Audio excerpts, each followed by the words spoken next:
धुळ्यात बंदूक साफ करताना मिसफायर, महिला जखमी, संशयित ताब्यात।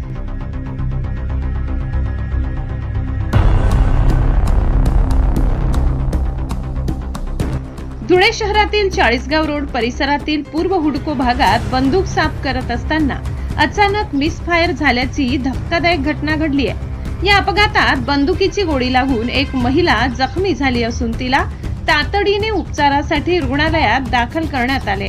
घटनेची माहिती मिळताच परिसरात एकच खळबळ उडाली आणि नागरिकांनी मोठी गर्दी केली होती। परिस्थितीचे गांभीर्य ओळखून चाळीसगाव रोड पोलिसांसह स्थानिक गुन्हे शाखा आणि वरिष्ठ पोलीस अधिकाऱ्यांनी तातडीने घटनास्थळी धाव घेत तपासाला सुरुवात केली।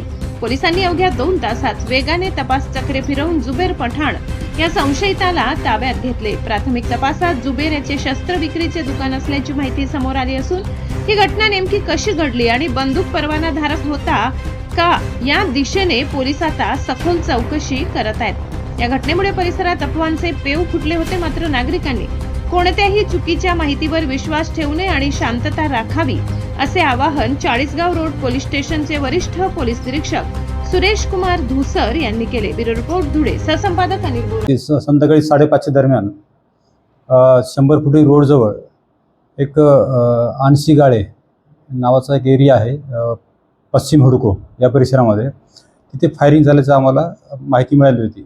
सुरुवातीला याचा आम्ही शोध घेतला की कुठं फायरिंग झाली, लवकर आम्हाला समजलं नाही। साधारण 1.5-2 तासानंतर समजल्यानंतर आम्ही घटनास्थळावर गेलो। त्या ठिकाणी एक सुरैया युनुस बागवान या नावाची 45 वर्षाची महिला, तिला दुखापत झाल्याचं आम्हाला समजलं।